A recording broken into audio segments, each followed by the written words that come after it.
O programa 40 Minutos está no ar, aqui pela sua Foz TV. O crime organizado tem demonstrado publicamente como é fácil burlar as leis e administrar rebeliões de dentro dos presídios. Como funciona essa organização? Existe ética e leis entre detentos? Essas perguntas e muitas outras vamos tentar saber agora com o nosso entrevistado de hoje, ex-detento e atualmente guia de turismo em Foz do Iguaçu, Gilmar Lezovinski. Gilmar, seja bem-vindo ao 40 Minutos. Obrigado. Tudo bem com você? Tudo bem, graças a Deus. Pronto para uma entrevista? Pronto. Gilmar, ninguém nasce marginal, logicamente. As pessoas se tornam por diferentes motivos. Por que você iniciou no mundo do crime? Eu acredito que, na ocasião, falta de um aparato, vamos dizer assim, né? Assim, da sociedade, pouco conhecimento, falta um pouco de oportunidade de trabalho e um pouco falta de pensar, né? Nas consequências que causa o crime. Você, quando você iniciou, você era solteiro? Eu era solteiro. Eu saí de casa muito novo, com 17 anos, né? Sim. E aí... Você teve problemas familiares e daí se sentiu desamparado? Não, foi isso? bem o caso. Eu conheci na ocasião uma moça e por esse motivo eu saí de casa, né? Fui morar com uma moça muito jovem ainda, tinha 17 anos, né? Meus pais eram totalmente contra, era bem zelado por eles, porém não tinha uma educação espiritual que acho que faltou na minha vida na ocasião, né?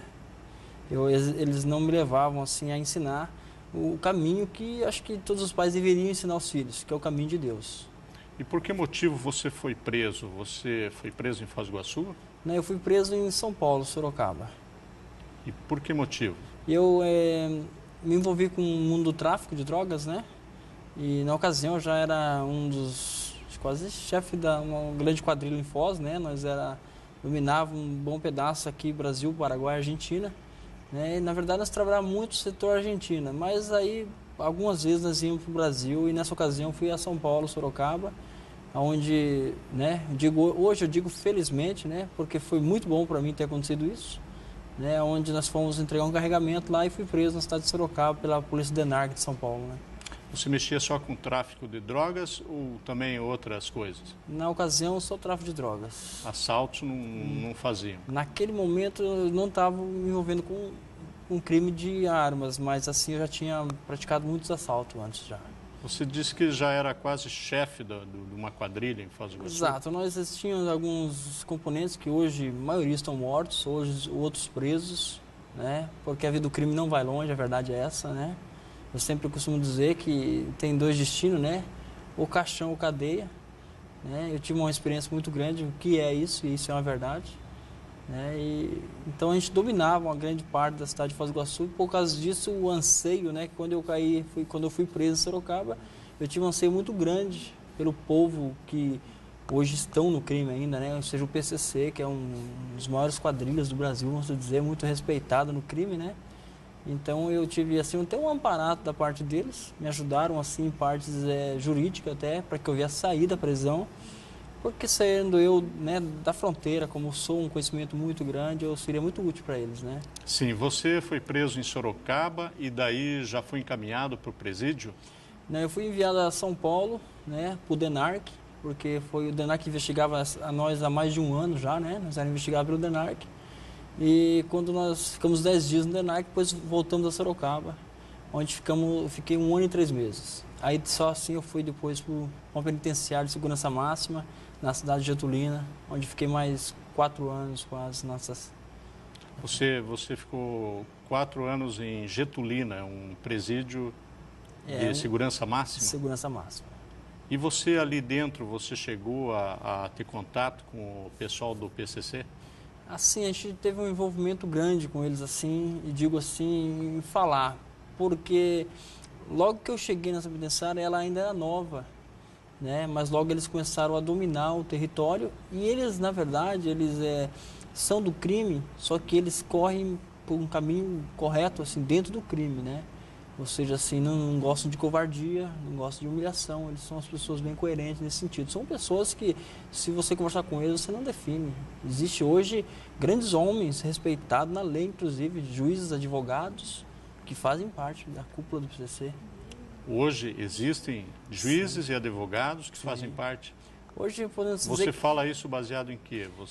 pessoas, porque para você fazer parte do PCC, você tem que se batizar, né? Entrar no PCC mesmo, né? Você chegou a conhecer alguém Sim, assim? Sim, muitos. Inclusive, quando eu saí de lá, eu fui muito procurado por eles, né? Porque isso aí é uma família, você se torna uma família, né? E, Gilmar, existe uma ética dentro desse pessoal, dentro eu digo assim, dos presídios, uma ética, e você falou que existe um respeito. Eles praticam isso? Existe uma lei própria? Sem dúvida. A verdade, quem domina os presídios lá dentro é o povo, a população, né, vamos dizer. E é onde, por exemplo, hoje São Paulo tem muitas facções, né? Mas aqui eu conheci foram algumas, e entre elas que eu vi sempre algo idôneo, assim, em parte de andar certo, é o PCC, né? Eu vi CDL, outras facções, porém bastante corrupto e muito covarde também. Tanto com os detentos quanto com as famílias dos detentos, né? Eles judiavam muito, mas isso é questão do lugar, que é muita maldade, na verdade, né? Eles têm pouco apoio, vamos dizer assim, né? De parte do governo, parte de família, porque muitos caem lá, são esquecidos pelos familiares e isso causa uma revolta neles, né? Onde eles acabam se envolvendo com essas quadrilhas que dão um amparato para eles, pelo menos não um amparato, às vezes, assim, aos olhos da associação, bom, porém uma segurança para eles lá dentro. Sim. E você, lá dentro, aconteceu algum fato com você, assim, que marcou bastante dentro do presídio?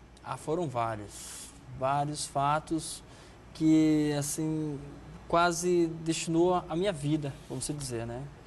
Foram muitos momentos difíceis que eu tive lá dentro, assim, não que você busca, porque onde eu estava, por exemplo, em Getulina, eram 1.200 detentos presos em 4 pavilhões. E quando você está num lugar desse, se você estiver num lugar que tiver 300, tem 299 te olhando para ver o que você pratica. Se você fizer algo que não seja dos padrões do lugar, você vai ter problemas sérios. Cada lugar tem um padrão, mas eu vou te pedir um tempo, que nós vamos para o intervalo comercial e voltaremos logo em seguida com o programa 40 Minutos.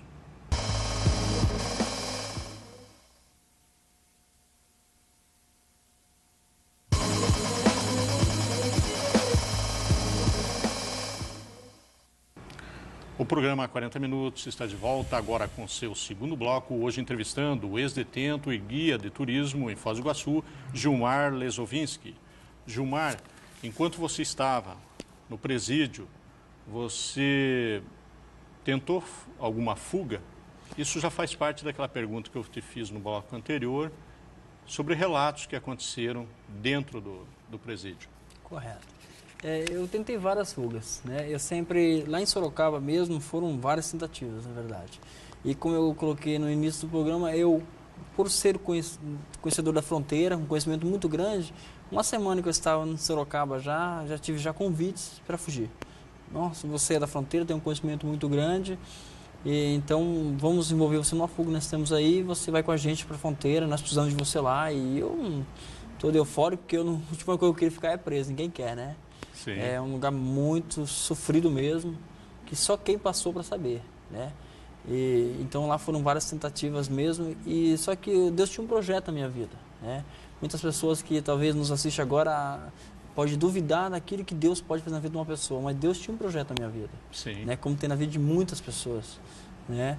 E por esse motivo ele não permitia que eu fosse. E quando a polícia percebeu que eu estava tentando de várias maneiras fugir, eles me transferiram para a penitenciária de segurança máxima, que foi Getulina. Né? E eu chegando lá, então eu também falei, não, eu preciso ir embora daqui.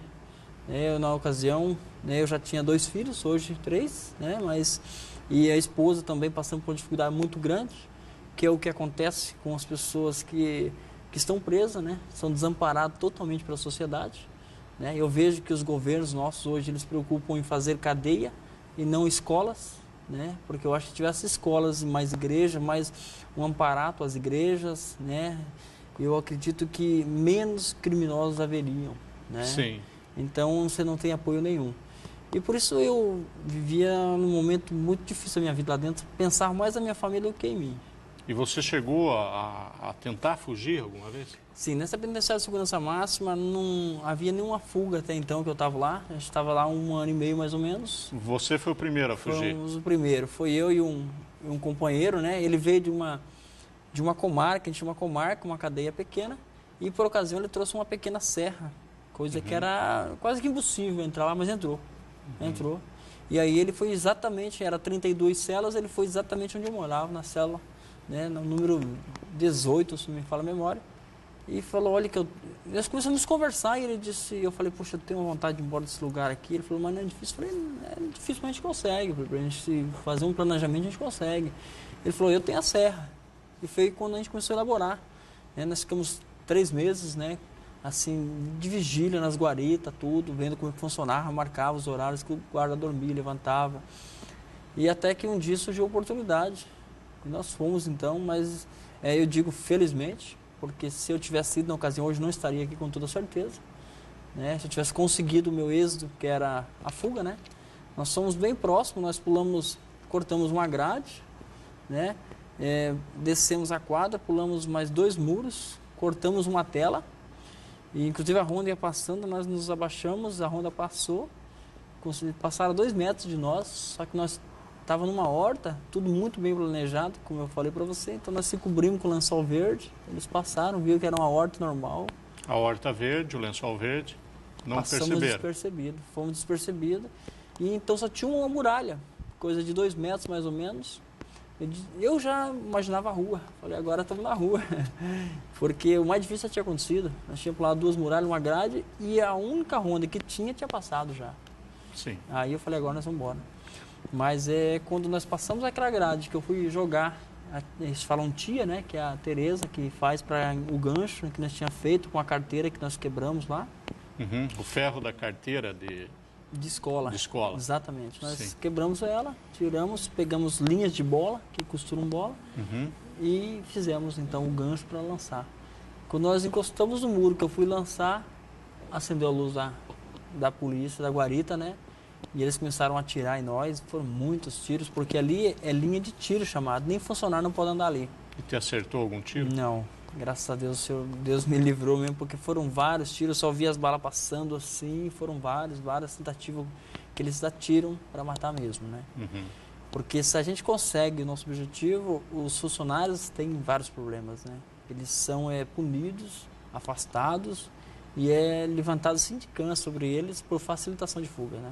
Certo. Aí nós fomos levados, tivemos que voltar para dentro do presídio de volta, porque não tinha como ir mais.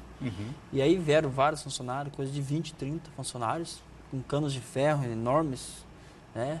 E nos levaram para a solitária, nos bateram muito, porque eles batem mesmo, né? Não tem dó mesmo, e é onde eu fiquei 30 dias então na solitária. Você ficou todo marcado. Eles não batem na face nossas, né? Mas assim no restante do corpo eles batem muito. Você fica todo roxo mesmo, né? E na verdade eles não podem fazer isso, por lei. Porém a lei lá dentro não existe, né? Existe pro lado de fora, né? Mas lá dentro não existe lei. Existe uma lei interna. Então você foi torturado e daí foi levado para uma solitária? Para uma solitária, exatamente. Ficou 30 dias? 30 dias, aí se assinou uma sindicância por isso também, né? Onde eu peguei mais 1 ano e pouco de reclusão por causa disso também. Essa foi lá de Getulina, onde foi a mais, assim, vamos dizer, mais eufórica da situação, né? As outras foram tudo mais calmas, assim, né? Chegou a... E o restante do pessoal, sabendo que vocês dois fugiram, tentaram pelo menos fugir, qual é a reação desses teus colegas? Olha, eu, como disse para você, eu peguei assim, um respeito muito grande pelo PCC, que na ocasião era o que estava na penitenciária, porque eu tinha me envolvido já em situações de brigas com um detento que tinha vindo do Carandiru, né, que hoje não existe mais. Você chegou a brigar com... Nós brigamos, né, por um motivo que ele arrumou lá, e quando eu vi eu estava envolvido já numa confusão muito grande. E como que foi essa briga? Olha, lá dentro ainda eu estava envolvido com droga, porque eu fazia alguma coisa ali para poder manter ela ali fora. E lá dentro tem um envolvimento. Mas você né? distribuía drogas lá dentro? Você, assim, entre aspas, você tem um envolvimento ali dentro. Né? Você Sim. tem. E por esse motivo eu acabei arrumando uma confusão com esse rapaz. Não se entendemos e fomos para conversar. E quando nós vemos a confusão, ela se alastrou e quando eu vi já tinha agredido ele. E lá dentro existe uma norma. Se você agrediu alguém na face, ou você mata ele, ou ele é totalmente desonrado. Sim. E ele, como veio do Carandiru, uma pessoa bem conceituada, ele falou, você mata eu, agora eu vou te matar. E aí eu disse, então você se arma, então nós vamos... E lá era uma cadeia de 2 andares, descemos para baixo, mas no momento, depois que tudo isso tinha acontecido, eu falei, meu Deus, olha o que eu arrumei para minha vida. Porque ele estava lá embaixo com 2 facas nas mãos, né? Você faz com barra de ferros as facas. Você tinha alguma faca ou não? Eu não tinha, mas aí isso que não precisa arrumar rápido, né? Eu disse para eles, falou, você tem faca? Eu falei, não, nós vamos te arrumar rápido. E já trouxeram 2 facas grandes e já colocamos fachamos ela para ela não sair das mãos, né? Segura elas, fazem com barra de ferro, mas super afiadas, né? Mas nessa hora o policiamento fica assistindo? Ficam assistindo. Eles não se envolvem, poderiam impedir, mas eles não fazem questão não. Sim. Porque na verdade, Heitor, as pessoas que são responsáveis, diretores, né? Eles não fazem nenhuma questão que as pessoas saiam. Né? Sim. Não sei se é seu conhecimento, mas os presídios arrecadam fortunas por cada preso que está preso ali dentro. Então eles fazem questão que venha mais preso, mas não que saia. Entendeu? É por causa disso que hoje existem muitas pessoas que estão presas que já eram até na rua. Só que eles não saem porque eles ganham... O diretor ganha mais de R$1.000 por cada preso que está lá. E um preso não gasta nem R$200 por mês. E para onde vai toda essa verba? Então cada detento que sai dali é prejuízo para eles. Então eles querem que você arrume mais cadeia ainda. E essa tua briga com ele, como é que foi? Então, aí quando eu desci para baixo com as 2 facas, aí que eu falo para você que foi um grande milagre de Deus. Para muitas pessoas, né? Eu tenho certeza que hoje as pessoas, infelizmente, estão muito desacreditadas, mas Deus existe e Deus faz milagre. E naquele momento eu vi o que ia acontecer na minha vida. Eu falei, 30 anos da minha vida eu vou passar aqui dentro agora. A polícia está de braço cruzado, os detentos também, né? E ninguém vai fazer nada. Só Deus pode me livrar dessa agora. Se eu mato ele, 30 anos da minha vida fica ali. E se ele me matasse, acabava todos os meus sonhos e projetos. Sim. Né? O que acontece? Quando eu desci para baixo, ele olhando para mim, nós descemos, ficamos de frente um para o outro. Quando eu fui andando para cima dele com as 2 facas, ele saiu disparada para o lado da gaiola, onde ficava a polícia. E graças a Deus ele correu. E eu fui para o solitário de novo. Fiquei 30 dias de novo por causa dessa tentativa de homicídio. Porém, graças a Deus, dos males ao menor, né? E ali eu até conto um testemunho meu, que foi um grande livramento de Deus, né? Porque ali não estava eu, mas estavam os anjos do Senhor do meu lado, e foi isso que ele viu, né? E você não precisou matar e nem morrer. Nem morrer. Exatamente. Isso mesmo. Mas eu vou te pedir mais um tempo, que nós vamos para mais um intervalo comercial e voltaremos logo em seguida com o programa 40 Minutos.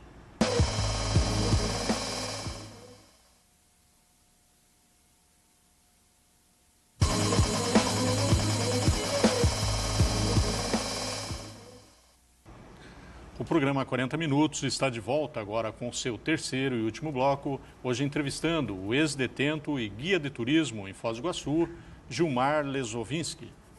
Gilmar, mais algum fato que ocorreu lá dentro? Você poderia resumir para nós alguma história que aconteceu dentro do presídio? Lá foram vários fatos, né, Heitor? Coisas que nós estávamos falando sobre predominância, né, de facções. Na verdade, que nem eu falei para você, a polícia, na verdade, eles não mandam lá dentro. Né? Quem manda são os detentos. Eles impõem as leis, regras e os diretores têm que acatar.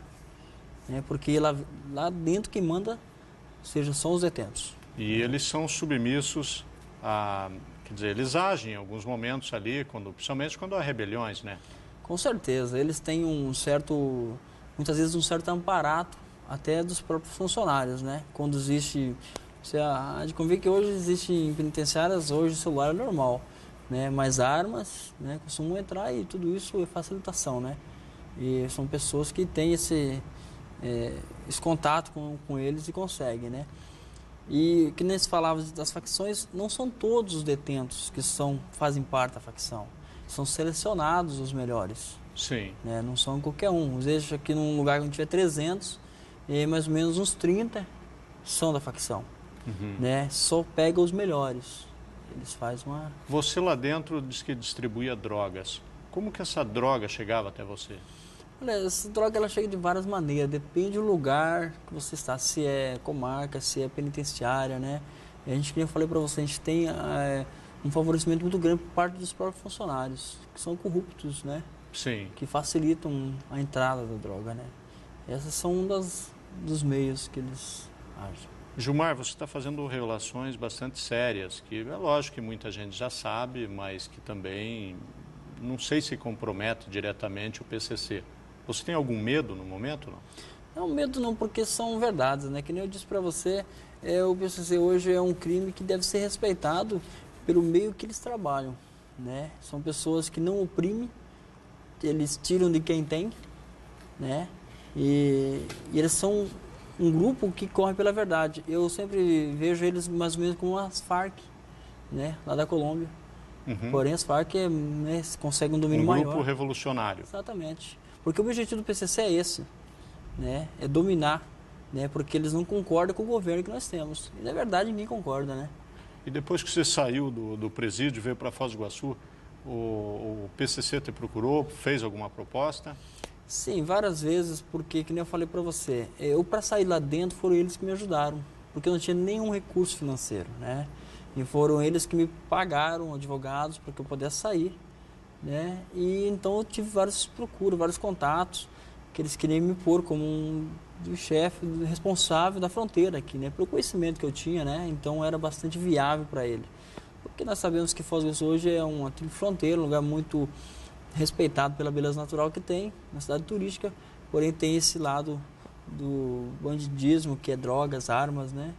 E por isso eles me procuravam várias vezes, até que então eu coloquei para eles a minha situação, que eu por 24 anos, vamos dizer, eu tinha andado por um caminho errado, um caminho torto, que era um caminho do mundanismo, né? Bebedeira, festa, aí onde eu conheci o crime, e naquele momento eu decidi vir para o caminho de Deus, que eu tinha certeza que...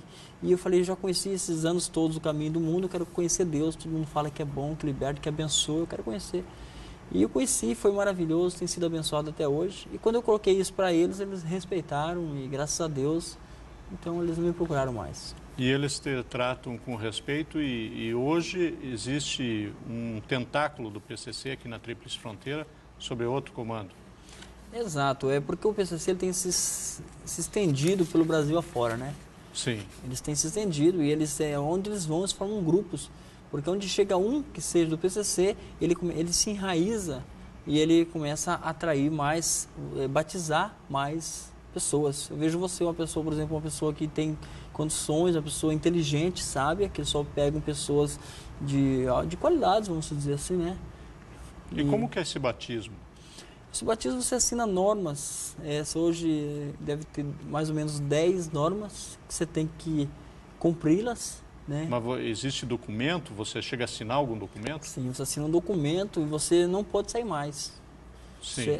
Para você sair daí, só se você sair fora daquelas normas, você vai ser excluído então do PCC e normalmente a exclusão gera morte. E quando você entra, você passa a receber algum salário, alguma coisa? Não, você passa a ter influência naquilo que já é do PCC, né? Sim. Por exemplo, se nós moramos numa penitenciária que normalmente tem 20 ou 30, o que é seu é meu, nós passamos a ser irmãos. Sim. Né? O que é teu é meu, se você tem algo, eu também uso e usufruímos tudo juntos.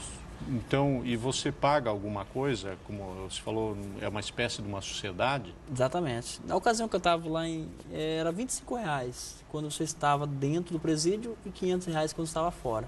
Você tem que pagar essa mensalidade. Para fazer parte desse grupo. Isso aí serve de apoio, talvez um caixa para a atuação do... Exato, para advogados, né? Para muitas coisas, para juízes, para até mesmo para adquirir, eu creio que armas, né, ou coisas parecidas, né, para manter o grupo, né, para onde se estende, para ajudar famílias carentes, inclusive, né, Sim. famílias do PCC. Por exemplo, você está preso, você tem a sua família que está em necessidade você entra em contato com, poxa, minha família está lá fora, eu faço parte do PCC, eu preciso de uma ajuda, então eles ajudam essa família desse detento que está lá, que faz parte do grupo deles. Você é iguaçuense, Gilmar? Sou iguaçuense. Você, depois que você saiu do presídio, você conseguiu arrumar um emprego de guia turístico. Isso foi fácil para você? Olha, eu na verdade não tive nenhum apoio, né? Eu, assim, foi Deus que me apoiou, me guiou e me trouxe onde estou hoje. Eu estou há 3 anos em Foz do Iguaçu, Deus mudou minha vida totalmente, né? Aos olhos de muitas pessoas, eles não acreditam, Sim. porque eles não conhecem o Deus que eu conheço, né? Um Deus que realmente muda a vida das pessoas e mudou a minha vida, né? Mas ninguém me amparou. Até o dia de hoje, graças a Deus, quem me ampara, pega minhas mãos e me guia, Deus. Ele tem mudado minha vida, né? Desde quando que eu dei um passo para Jesus, ele realmente mudou minha vida. Enquanto Deus te guia, você guia o turista. Guia o turista. E sou muito abençoado, graças a Deus. Foi fácil, quer dizer, a princípio você teve a dificuldade de conseguir esse emprego, né? Sim. Você se arrepende de tudo que você fez hoje? Olha, eu me arrependo de ter me envolvido com certeza e feito muitas coisas, porque a gente praticou crimes, a gente praticou drogas, essas coisas, e isso destruiu muitas famílias, com certeza, né? Mas, por outro lado, eu agradeço a Deus por ter me colocado na cadeia. Porque se eu não tivesse ido parar lá, eu estaria morto, com certeza, hoje. Porque o crime, na verdade, não compensa, é uma ilusão. Uma ilusão que só quem está nele sabe, né? E não compensa, de forma Você que ingressou no mundo do crime, você deve ter uma visão diferente do que muitas pessoas, muitos que trabalham até em escritórios e pessoal de segurança, inclusive. Eu gostaria que você desse a sua opinião. Por que estão matando tantos menores em Foz do Iguaçu? Olha, a minha opinião outro dia eu estive no velório de um jovem e eu tenho certeza de uma coisa: falta Deus nessas famílias. Os pais hoje estão preocupados em colocar filho comprando tênis da moda, comprando roupas da moda, mas esquece que o que eles precisam é Deus, é ir numa igreja, é o que está precisando para os jovens, para os pais, conduzir os jovens. Porque o caminho que você ensinar eles vão crescer. E a minha opinião essa mortandade que está em Foz, em vários lugares, é isso, a falta de Deus. Então você acredita que para reduzir a criminalidade precisaria mais religião na vida das pessoas? Com certeza. Não tão religião, acho que eles precisam de Deus, porque religião não vai mudar. As pessoas muitas vezes têm o hábito, eu tenho religião, eu sou isso, eu sou aquilo. Eu acho que eles têm que frequentar a casa de Deus. Você separa, então, religião e Deus. A pessoa importante é que... Você não basta ter uma religião, não adianta. Chegar e falar assim, eu sei o quê? Eu sou evangélico, eu sou católico. Isso não basta. Você tem que frequentar a casa de Deus, para você conhecer os projetos do Senhor, para que Deus possa te livrar, abençoar e te conduzir no caminho certo. Você que passou por toda essa situação, que entrou para o mundo do crime e que hoje você já tem uma visão diferente, qual é a tua mensagem para quem está iniciando?